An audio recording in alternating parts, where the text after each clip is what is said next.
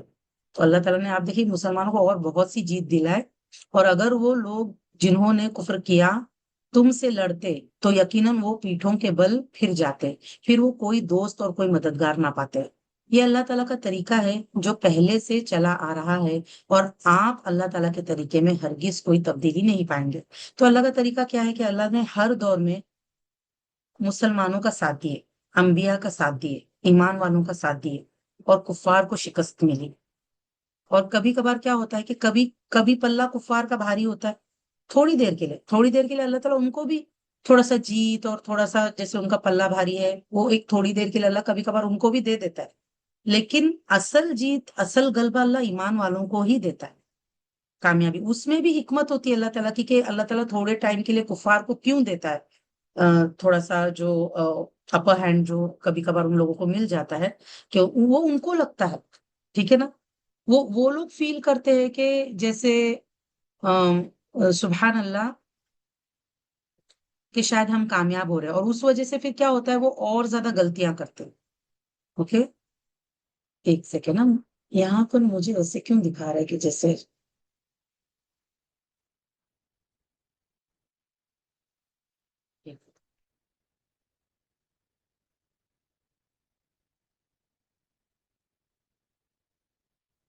پتا نہیں، آج میرا اسکرین تھوڑا سا عجیب ہوا ہے، مجھے نہیں سمجھ میں آ رہا کہ آپ لوگوں کو اسکرین نظر آ رہا ہے، یہ بتاؤ مجھے، آپ سب لوگوں کو. اوکے الحمد للہ، پھر ٹھیک ہے. اوکے الحمد للہ. تو آپ دیکھیے سبحان اللہ، اللہ تعالیٰ نے کیا بتایا کہ اللہ کا یہ جو طریقہ ہے نا، یہ پہلے سے چلا آ رہا ہے، اور اللہ کی سنت نہیں بدلتی. اور یہ بات اس سے سمجھ میں آتا ہے کہ آپ دیکھیے کہ کتنا ضروری ہے کہ ہم ایمان لائے اور عمل صالح کریں، اور اپنے آپ کو اپنی دنیا اور آخرت سنواریں. بھلے تھوڑی دیر کے لیے کفار کو اگر سمجھو دنیاوی جو ہے کامیابی مل رہی ہے، لیکن اللہ ان کے ساتھ نہیں ہے، وہ کامیاب نہیں ہونے والے، وہ بالآخر ناکامی ہوں گے، چاہے دنیا میں ہو چاہے آخرت میں، لیکن ان کے لیے ناکامی ہی ہے۔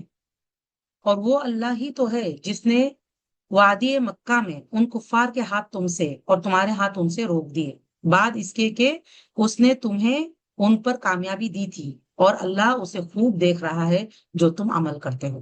یہ وہی لوگ ہیں جنہوں نے کفر کیا اور تمہیں مسجد حرام سے روکا، اور قربانی کے جانوروں کو بھی اپنی قربان گاہ تک پہنچنے سے روکے رکھا۔ اور اگر مکہ میں کچھ مومن مرد اور مومن عورتیں نہ ہوتے جن کے ایمان کو تم نہیں جانتے، مطلب وہ لوگ ایمان چھپائے ہوئے تھے، اس لیے مسلمانوں کو نہیں پتا تھا کہ مکہ میں کون کون مسلمان ہو چکے ہیں، وہ اپنے ایمان چھپائے ہوئے تھے، اس وجہ سے تو اللہ نے کیا کیا، وہ جنگ اللہ نے ہونے نہیں دیے۔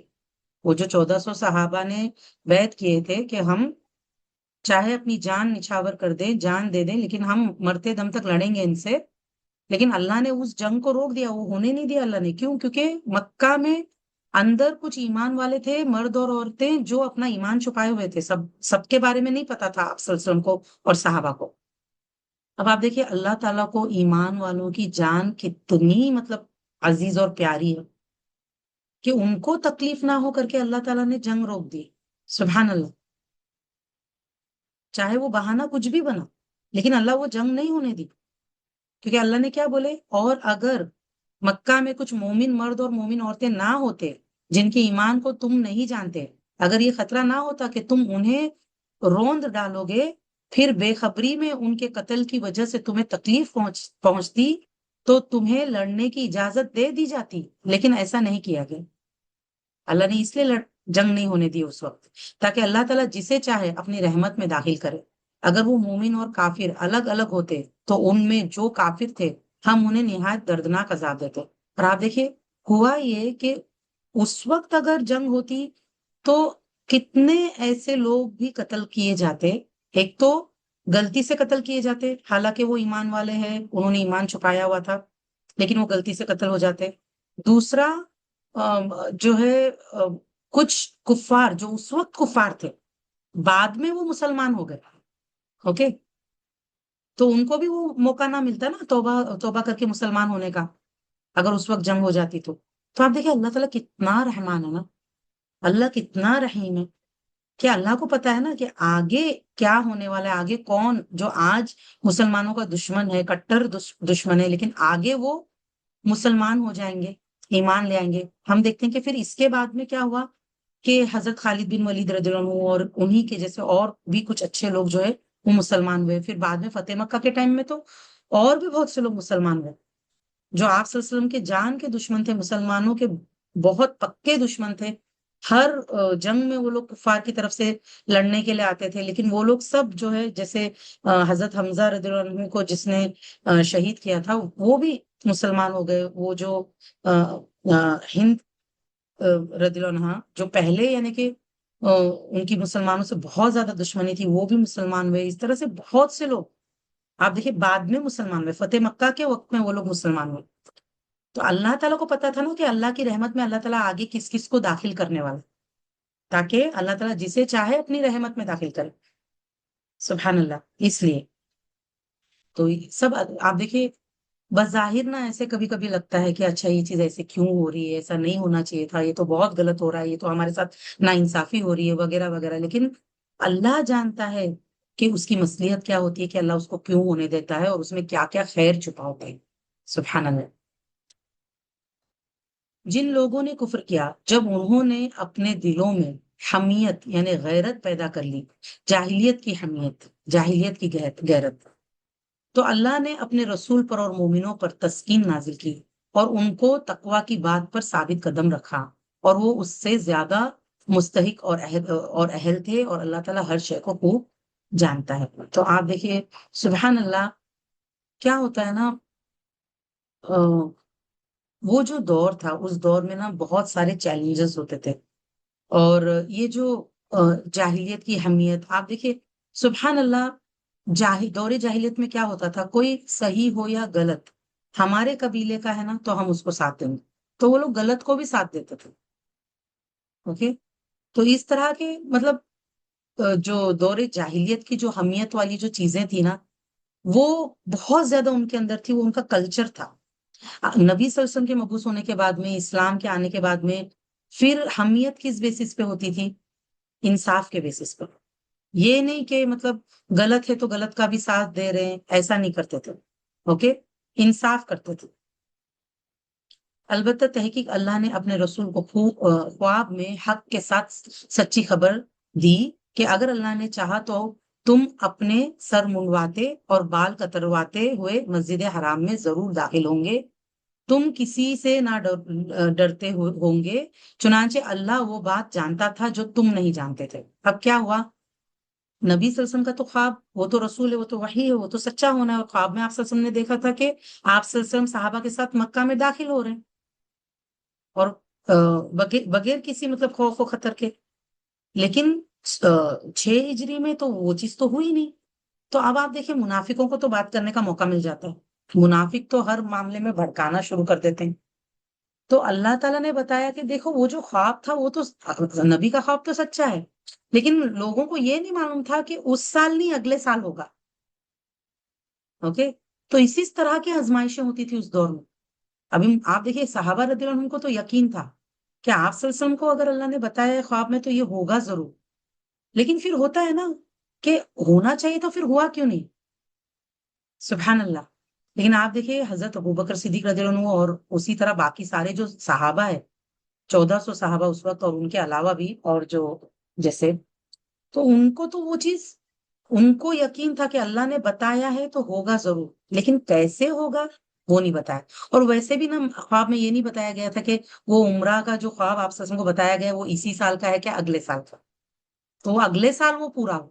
سبحان اللہ. تو اللہ نے کیا کہا کہ اللہ تعالیٰ وہ بات جانتا تھا جو تم نہیں جانتے تھے، لہٰذا اس نے اس سے پہلے ایک فتح جلدی عطا کر دی. فتحن قریبا کیا ہے؟ صلح حدیبیہ. اللہ نے وہ پہلے جلدی عطا. آپ دیکھیں، فتح مکہ کرنا تو مطلب 6 ہجری میں صحابہ سوچ بھی نہیں سکتے تھے کہ فتح مکہ اتنا جلدی ہوگا، 2 سال کے عرصے کے اندر میں.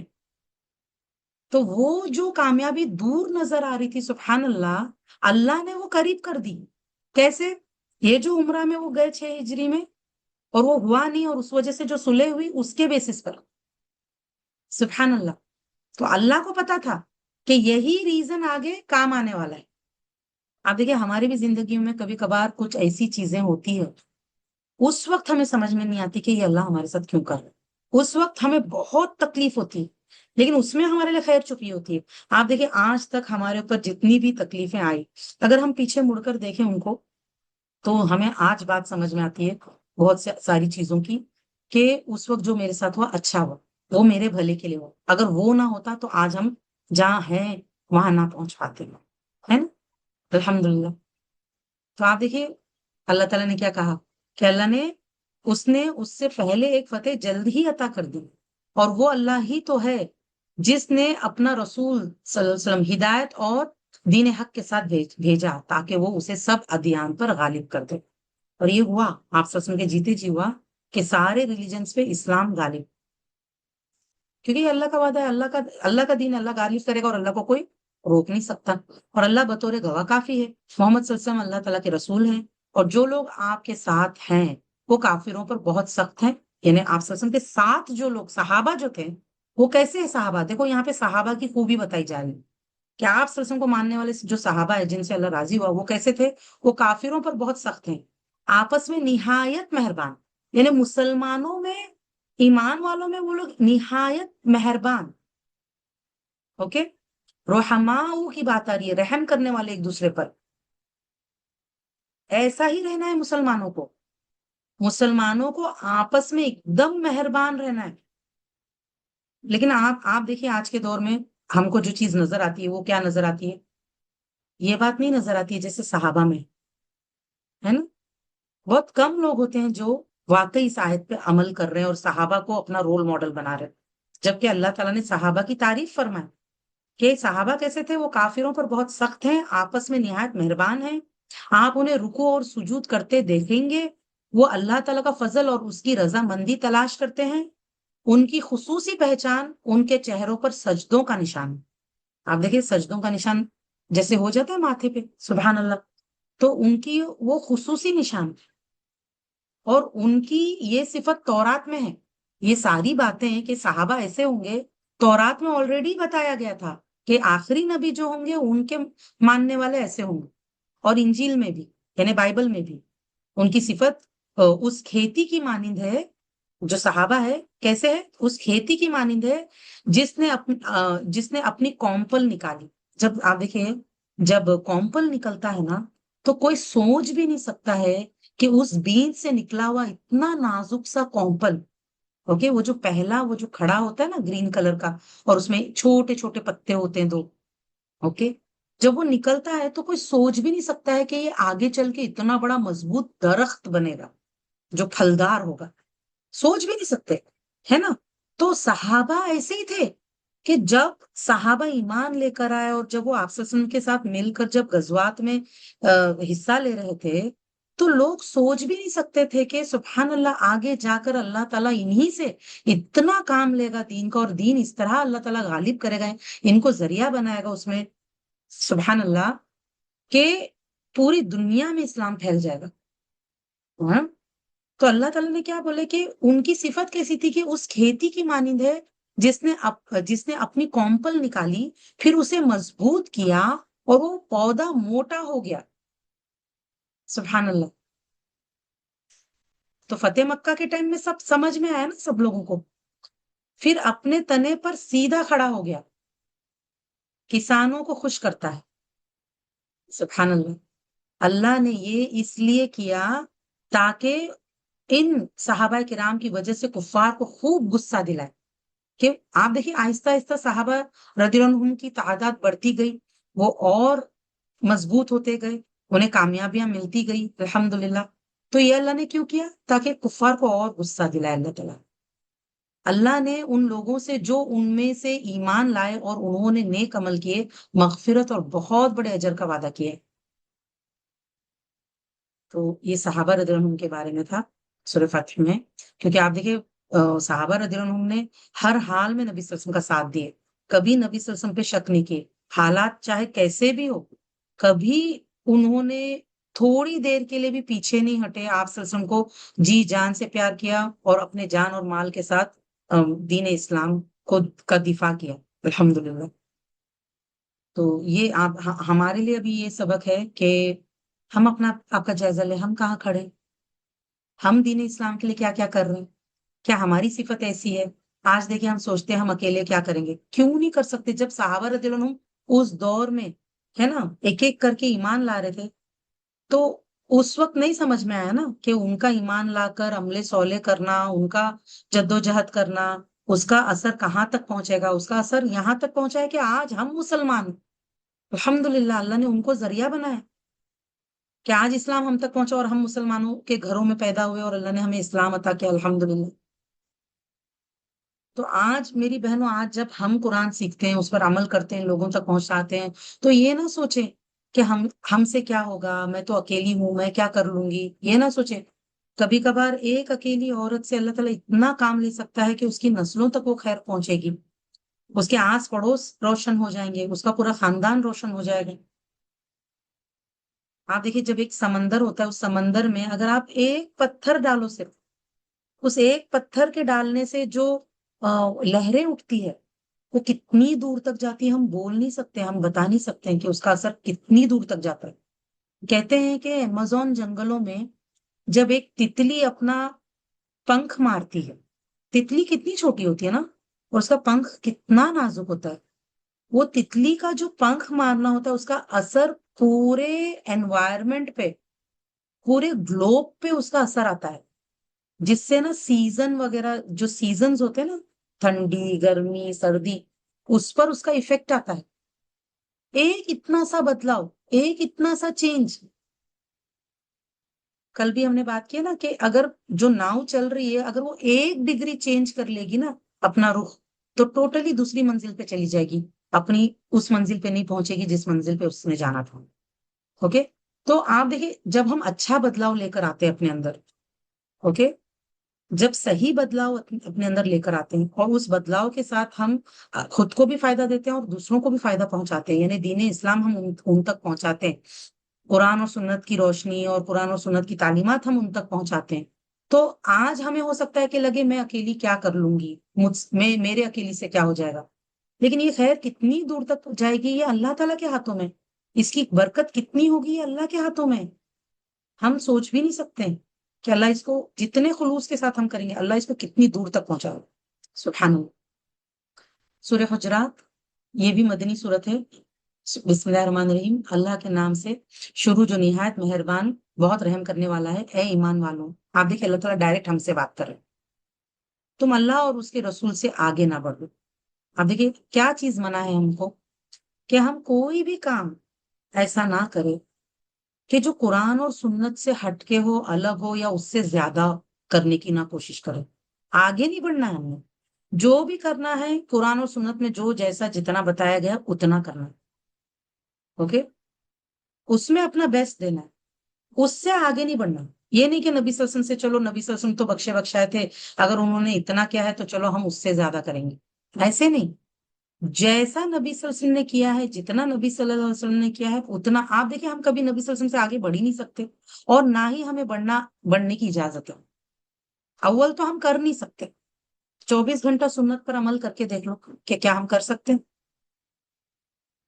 جس احسان کے درجے پر آپ صلی اللہ علیہ وسلم نے کیا ہے، کیا اس درجے پہ ہم کر سکتے ہیں؟ کیا ہم 24 گھنٹہ اس سٹیٹ میں ہوتے ہیں کہ ہم اللہ کی عبادت ایسے کر رہے ہیں گویا کہ ہم اللہ کو دیکھ رہے ہیں؟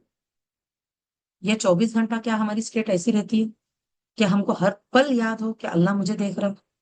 کبھی نہ کبھی تو ہم غافل ہو جاتے ہیں، کبھی نہ کبھی تو ہم سے کوالٹی میں اور کوانٹٹی میں کمی ہو جاتی ہے، کبھی نہ کبھی تو کیا ہوتا ہے کہ ہم عبادت کرتے کرتے ہماری سوچ یہاں وہاں چلی جاتی ہے۔ سبحان اللہ، ہے نا؟ تو کہنے کی بات یہ ہے کہ اللہ نے حکم دیا ہے کہ اللہ اور رسول کے آگے نہیں بڑھنا ہے، یعنی قرآن اور سنت کے آگے نہیں بڑھنا، جو قرآن اور سنت میں بتایا گیا وہ کرنا۔ اسی لیے آپ دیکھیں بدعت منع ہے۔ کیوں بدعت منع ہے؟ بدعت میں کیا ہوتا ہے کہ انسان وہ چیز کرنے کی کوشش کرتا ہے جو قرآن اور سنت میں نہیں، جو اللہ نے نہیں بتایا، جو نبی صلی اللہ علیہ وسلم نے نہیں کیا، تو کیا انسان اللہ اور رسول سے آگے بڑھے گا؟ نہیں۔ آپ دیکھیں صحابہ رضی اللہ عنہم کا، کیونکہ یہ جب نازل ہوا تھا تو اس کا پس منظر بھی کہ کسی بات پہ، کسی مسئلے پہ صحابہ کی کچھ بحث ہو گئی تو ان کی آوازیں اونچی ہو گئی۔ حضرت ابو بکر صدیق رضی اللہ عنہ تھے، حضرت عمر رضی اللہ عنہ تھے، ان کی آوازیں اونچی ہو گئی، اللہ نے فوراً آیتیں اتارے۔ بلا شبہ اللہ تعالیٰ خوب سننے والا، خوب جاننے والا ہے۔ اے ایمان والوں، تم اپنی آوازیں نبی صلی اللہ علیہ وسلم کی آواز سے بلند نہ کرو اور آپ سے اونچی آواز میں بات نہ کرو جیسے تم ایک دوسرے سے اونچی آواز میں بات کرتے ہو، کہیں تمہارے عمل برباد نہ ہو جائے۔ آپ دیکھیں ایک انسان اگر ایسا کچھ بھی کرے گا نا تو اس کے اعمال برباد ہو سکتے ہیں، کہ اگر وہ اپنی آواز، جیسے آپ سسم کا روزہ ہے نا جہاں پر مدینہ میں، وہاں پہ جا کے انسان کیا اپنی آوازیں اونچی کر سکتے؟ نہیں کر سکتے، اعمال ضائع ہو سکتے۔ کیا ہم نبی صلی اللہ علیہ وسلم سے آگے بڑھ سکتے ہیں؟ نہیں، اعمال ضائع ہو سکتے ہیں۔ لوگ کیا سمجھتے ہیں کہ وہ زور زور سے جو ہے سبحان اللہ جب مدینہ جاتے ہیں تو وہ لوگ بلند آواز میں نعرے وغیرہ لگاتے ہیں۔ آپ دیکھیں نبی صلی اللہ علیہ وسلم کے روزے کے پاس میں آپ آواز اونچی کر ہی نہیں سکتے، آواز پست رکھنا ہے، اور نبی صلی اللہ علیہ وسلم کے سنتوں کے آگے نہیں بڑھنا ہے ہم نے، ورنہ اعمال برباد ہو جائیں گے۔ اللہ نے کیا کہا؟ کہیں تمہارے عمل برباد نہ ہو جائیں اور تمہیں خبر تک نہ ہو، مطلب پتہ ہی نہ چلے تمہیں کہ تمہارے اعمال برباد ہو۔ کتنا الرٹ ہونے والی بات ہے۔ بلا شبہ جو لوگ رسول اللہ صلی اللہ علیہ وسلم کے پاس اپنی آوازیں نیچی رکھتے ہیں یہی لوگ ہیں جن کے دلوں کو اللہ نے تقویٰ کے لیے جانچ لیا۔ یہ تقویٰ کا تقاضا ہے، ان کے لیے بخشش اور بہت بڑا اجر۔ بلا شبہ جو لوگ آپ کو حجروں کے باہر سے پکارتے ہیں، یعنی آپ سسم کا جو گھر ہے نا، گھروں سے آپ سسم کی 9 بیویاں تھی تو 9 گھر تھے ان کے، تو ایک بار کیا ہوا کہ قافلہ آیا، ایک قبیلہ، تو وہ گاؤں کے لوگ تھے، زور زور سے باہر سے پکارنے لگے آپ صلی اللہ علیہ وسلم کو۔ تو اللہ نے کیا کہا کہ بلا شبہ جو لوگ آپ کو حجروں کے باہر سے پکارتے ہیں ان میں سے اکثر بے عقل ہے، اور اگر بے شک وہ صبر کرتے، حتیٰ کہ آپ صلی اللہ علیہ وسلم خود ہی ان کی طرف نکلتے، تو ان کے لیے بہت بہتر ہوتا، اور اللہ تعالیٰ بہت بخشنے والا، نہایت رحم کرنے والا ہے۔ اب کیا ہے نا، ان کی تربیت نہیں ہوئی تھی، تو اگر ان سے یہ غلطی ہو گئی کہ انہوں نے صبر نہیں کیا، اس طرح آوازیں لگائیں آپ صلی اللہ علیہ وسلم کو، تو اگر وہ توبہ استغفار کر لیں، اللہ تعالیٰ کو غفور الرحیم پائیں گے۔ اے ایمان والوں، اگر کوئی فاسق تمہارے پاس کوئی خبر لائے تو تحقیق کر لیا کرو، تاکہ تم کسی قوم کو نادانی سے تکلیف نہ پہنچاؤ کہ پھر تم اپنے کیے پر پچھتاتے پھرو۔ آپ دیکھیں، یہ سب نا جو نازل ہوا، اس کا پس منظر ہے، سبب نزول ہے کہ اس دور میں کچھ ایسی چیزیں ہوئی، ٹھیک ہے؟ لیکن ہمارے لیے سبق کیا ہے اس میں، کہ اگر کوئی شخص آ کے کچھ بھی ہمیں کہتا ہے نا، تو پہلے ہم کو نا چیک کرنا چاہیے کہ وہ خبر کتنی سچی ہے۔ فار ایگزامپل، کوئی آتا ہے ہمارے پاس اور آ کے ہمارے پاس کسی تیسرے کی برائی کرتا ہے۔ اب برائی کرنا ہی، آپ دیکھیں، جو ہے غیبت کرنا کتنا بڑا گناہ ہے۔ آج وہ ہمارے پاس آ کے اگر کسی اور کی برائی کر رہا ہے، کل کو وہ اس کے پاس جا کے ہماری برائی کرے گا، یا کسی اور کے پاس جا کے ہماری برائی کرے گا۔ سبحان اللہ۔ تو اس طرح کبھی کیا ہوتا ہے نا، اگر کوئی آ کر کچھ ہمیں بتا رہا ہے کوئی چیز، تو ہم کو پہلے نا چیک کرنا چاہیے کہ یہ بات کتنی سچی ہے۔ اگر کوئی تیسرے شخص کے بارے میں آ کے ہمارے پاس برائی کر رہا ہے، تو اس تیسرے شخص کو اسی وقت اسی کے سامنے فون لگائے، اچھا ایسا ہوا، ایسے بولے سامنے والے نے، ابھی میں فون کر کے چیک کرتی ہوں، کہ ان سے پوچھتی ہوں کہ آپ نے ایسا بولے کیا، ہے نا؟ تو وہ سامنے والا ڈر جائے گا، اگر وہ جھوٹا ہوگا نا تو وہ ڈر جائے گا، پھر سچی بات بھی سامنے آ جائے گی، اور آئندہ وہ کبھی ایسی جرت نہیں کرے گا آپ کے پاس آ کے کسی کے بھی بارے میں کچھ بولنے کی، غلط بات کرنے کی، غیبت کرنے کی، یا چگلی کرنے کی۔ تو آپ دیکھیے، کیا ہے نا، کچھ بھی اللہ نے کیا کہا ایمان والوں کو، دیکھو یہ ایمان کا تقاضا ہے کہ اگر کوئی فاسق تمہارے پاس کوئی خبر لائے تو تحقیق کر لیا کرو، تاکہ تم کسی قوم کو نادانی سے تکلیف نہ پہنچاؤ۔ کیونکہ کیا ہوتا ہے نا، کوئی آ کے ہمارے دماغ میں کوئی چیز بھر دیتا ہے، برین واش کر دیتا ہے، پھر اس کے بعد میں ہمارا بیہیویئر چینج ہو جاتا ہے، اس کا اثر آنے لگتا ہے، اس کا انفلوئنس ہو جاتا ہے، جس سے پھر کیا ہوتا ہے کہ ہم بھی پلٹ کے جو جن کے بارے میں انہوں نے برین واش کیا ہوتا ہے ان کے ساتھ نعوذ باللہ ہم پھر اچھا سلوک نہیں کر پاتے، یا ان کے لیے دلوں میں ہمارے دلوں میں کھٹاس آ جاتی، جس کی وجہ سے پھر ہم ان کے ساتھ اپنا بیسٹ نہیں دے پاتے۔ تو آپ دیکھیں، پھر انجانے میں، نادانی میں ہم ہو سکتا ہے کسی کو تکلیف پہنچا دو، ہے نا؟ تو اللہ نے اس سے ہم کو بچایا۔ تو کیونکہ ورنہ کیا ہوگا، بعد میں ہمیں جب حقیقت پتہ چلے گا کہ ان کا تو انٹینشن ایسے تھا ہی نہیں، انہوں نے تو ایسا بولا ہی نہیں، تو پھر ہم کو پھر تکلیف ہوگی نا، پھر ہمیں پچھتاوا ہوگا۔ تو اللہ نے کیا کہا کہ کہیں نادانی سے تم تکلیف نہ پہنچاؤ کہ پھر تم اپنے کیے پر پچھتاتے پھرو، اور جان لو بلا شبہ تم میں اللہ کے رسول ہیں۔ اگر بہت سے معاملات میں وہ تمہاری اطاعت کرے تو یقیناً تم مشقت میں پڑ جاؤ، لیکن اللہ نے ایمان کو تمہارا محبوب بنا دیا ہے، اور اس نے اسے تمہارے دلوں میں آراستہ کر دیا ہے، یعنی کہ اللہ، آپ دیکھیے، یہ اللہ کا احسان ہے۔ صحابہ کے ساتھ اللہ نے یہ چیز کیا تھا کہ اللہ نے ایمان کو ان کے دلوں میں محبوب بنا دیا تھا، اور اس کو خوبصورت بنا دیا۔ اللہ تعالیٰ سے ابھی دعا یہ کرنا ہے، کیونکہ دل اللہ کے ہاتھ میں، اللہ تعالیٰ ہمارے لیے ایمان کو محبوب بنا دے، اور جو اسلام ہے وہ، اور ہر نیک عمل ہمارے لیے تو آسان کر دے، خوبصورت بنا دے اس کو ہمارے لیے، اور اس نے تمہارے لیے کفر اور فسق اور نافرمانی کو ناپسندیدہ بنا دیا، اور یہی لوگ رشد و ہدایت والے۔ تو ابھی اللہ تعالیٰ سے یہی مانگنا ہے کہ اللہ تعالیٰ ہر جو کفر کی بات ہے، جو گناہوں کی بات ہے، اللہ تعالیٰ وہ ہمارے دل میں کیسا بنا دے، جیسے نفرت پیدا کر دے ہمارے دلوں میں، کفر، شرک، بدعات، اور جو بھی اللہ کی نافرمانی ہے ان چیزوں کے لیے اللہ تعالیٰ تو ہمارے دلوں میں نفرت پیدا کر دے۔ کیونکہ آپ دیکھیں، صحابہ ایسے ہی تھے، ان کے دل ایسے تھے کہ ایمان سے، اللہ سے محبت، محبوب ایک دم، اور اسلام سے محبت، نبی صلی اللہ علیہ وسلم سے محبت، ایمان والوں سے یعنی اللہ کے خاطر محبت، ٹھیک ہے، اور جتنا بھی کفر، فسق اور نافرمانی تھی اس سے ان کو نفرت تھا۔ تو اللہ تعالیٰ سے یہ چیز ہم نے مانگنا ہے کہ اللہ تعالیٰ ہمارے بھی دلوں کو تو ایسا بنا، کیونکہ جب ایسا ہو جائے گا نا تو ہمارے لیے گناہوں سے بچنا آسان ہو جائے گا، اور نیکیاں کرنا آسان ہو جائے گا انشاءاللہ، اللہ کے فضل اور احسان سے۔ اور اللہ تعالیٰ خوب جاننے والا، خوب حکمت والا ہے۔ آپ دیکھیں، یہ جو نعمت صحابہ کو ملی تھی، یہ اللہ کے فضل سے ملی تھی، تو ہم نے اللہ سے اس کی نعمت اور فضل مانگنا ہے، یہ والا خاص کر کے، ٹھیک ہے نا، کہ ہمارے دلوں میں اسلام کو، ایمان کو، اور جو چیزیں اللہ کو پسند ہے نا عمل صالح اس کو محبوب بنا دے، اور کفر کو، گناہوں کو، فسق کو، اس کے لیے ہمارے دلوں میں نفرت پیدا کر دو. اوکے، آمین یا رب. اور اگر مومنوں کے دو گروہ آپس میں لڑ پڑے تو تم ان کے درمیان صلح کرا دو. اب آپ دیکھیں یہ بہت بڑی نیکی ہے کہ اگر دو لوگوں کا، دو ایمان والوں کا اگر جھگڑا ہو رہا ہے تو ہم ان کا صلح کرائیں گے. پھر اگر ان دونوں میں سے ایک گروہ دوسرے پر زیادتی کرے تو تم اس سے لڑو جو زیادتی کرتا ہے، حتیٰ کہ وہ اللہ کے حکم کی طرف لوٹ آئے.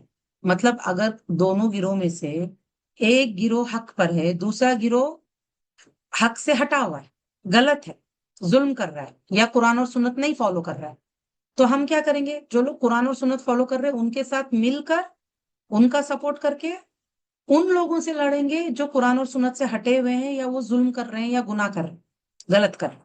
ٹھیک ہے؟ کب تک لڑیں گے؟ جب تک وہ واپس سے قرآن اور سنت کی طرف نہ آ جائے، وہ ظلم اور زیادتی نہ چھوڑ دے، گناہ نہ چھوڑ دے، تب تک. ٹھیک ہے؟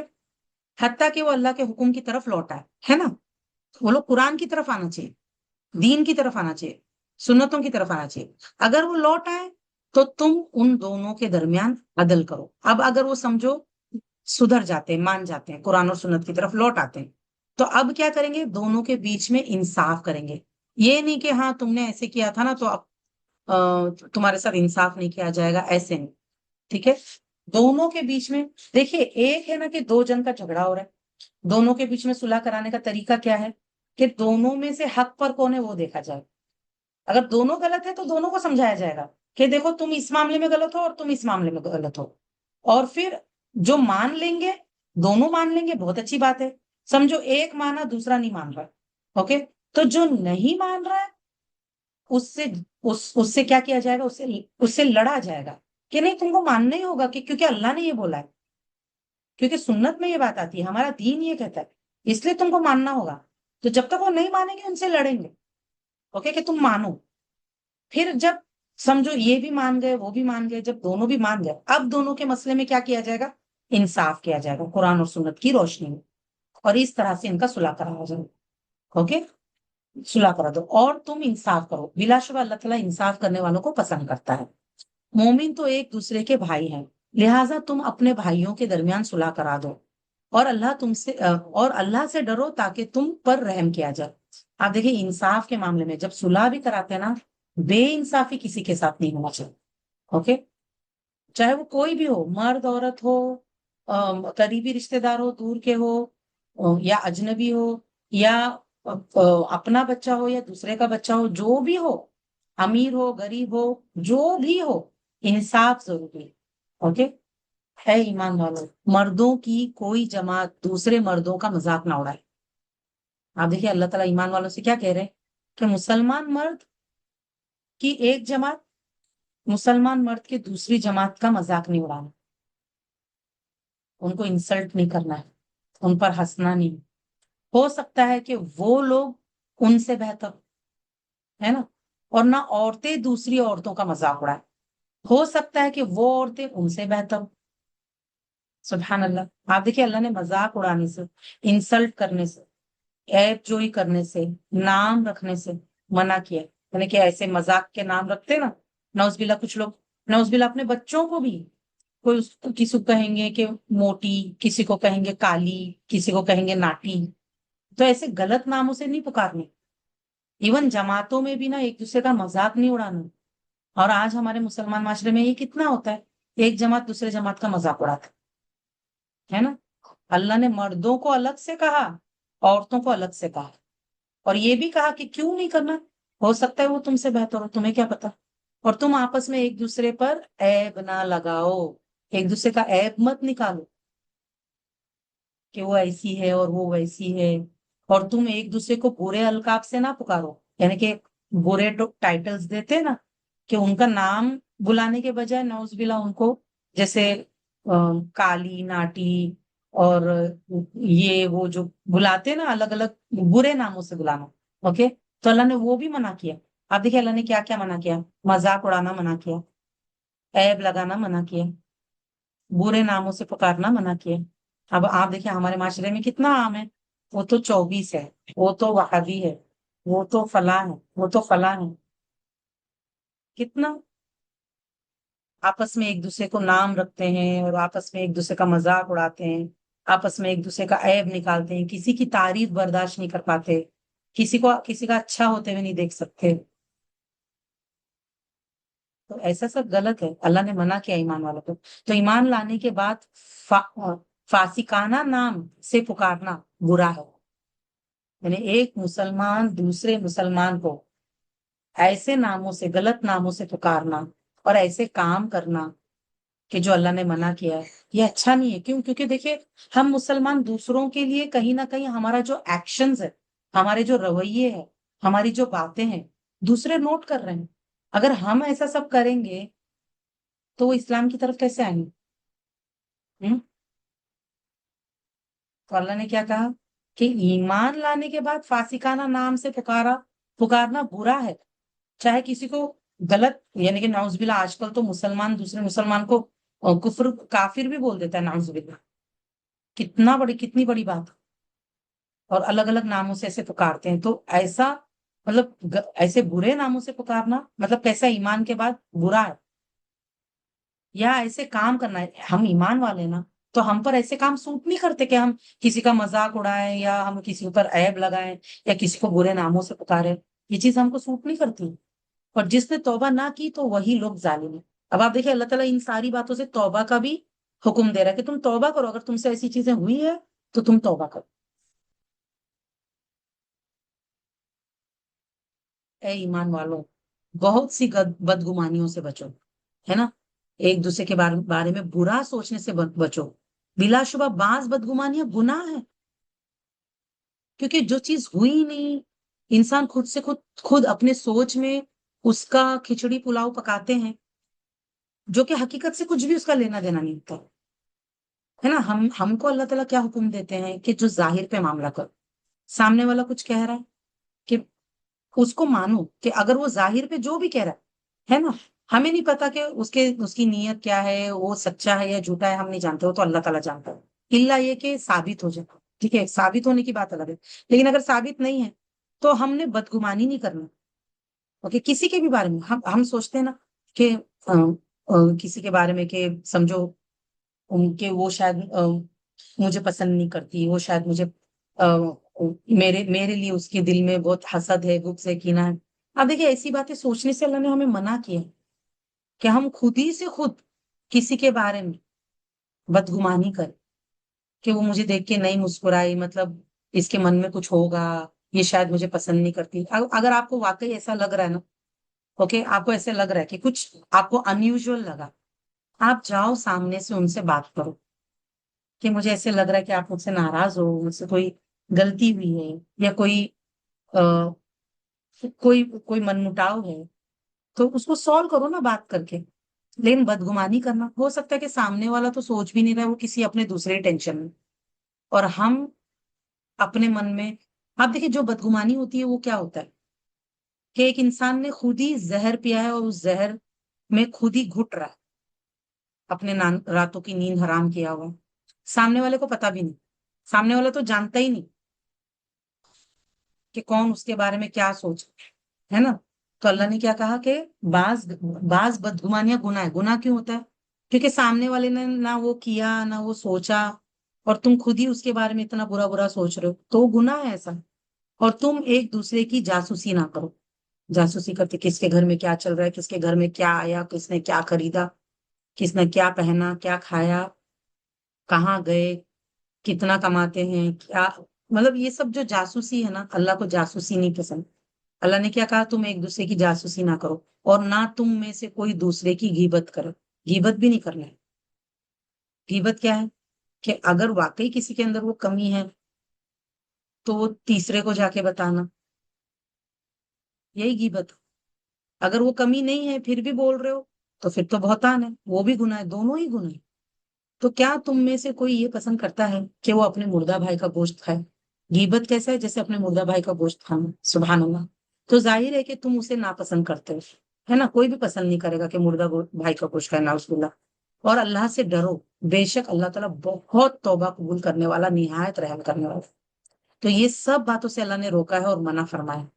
بدگمانیوں سے منع فرمایا، غیبت سے منع فرمایا اللہ نے، مذاق اڑانے سے منع فرمایا، عیب لگانے سے منع فرمایا، اور یہ جاسوسی کرنے سے منع فرمایا اللہ تعالیٰ نے، اور برے برے ناموں سے پکارنے سے منع فرمایا۔ اے لوگوں، بلا شبہ ہم نے تمہیں ایک مرد اور ایک عورت سے پیدا کیا، اور ہم نے تمہارے خاندان اور قبیلے بنائے تاکہ تم ایک دوسرے کو پہچانو۔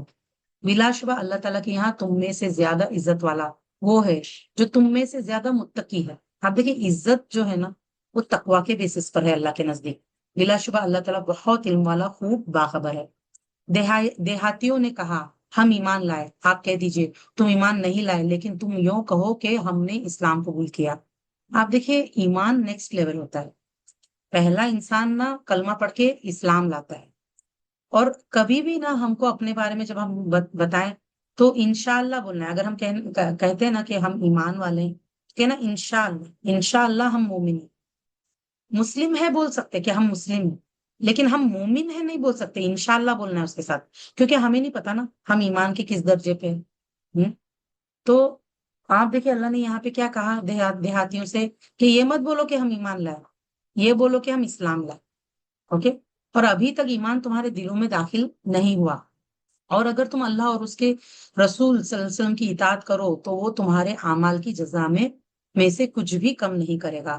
بلا شبہ اللہ تعالیٰ بہت بخشنے والا، نہایت رحم کرنے والا ہے۔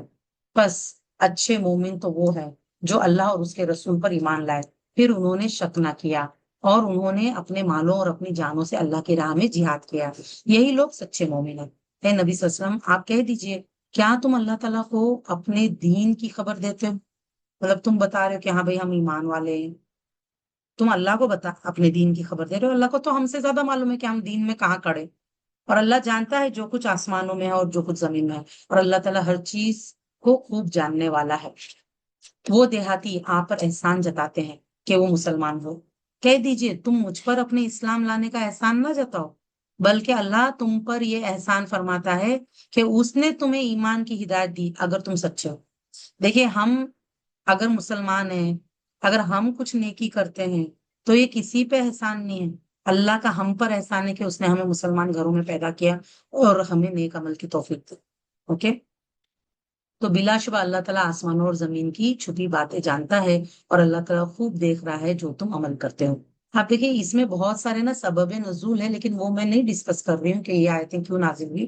بس اللہ نے جس طرح سے فرمایا ہے اس میں آپ یہ یاد رکھیے کہ آج ہمارے لیے سبق کیا ہے۔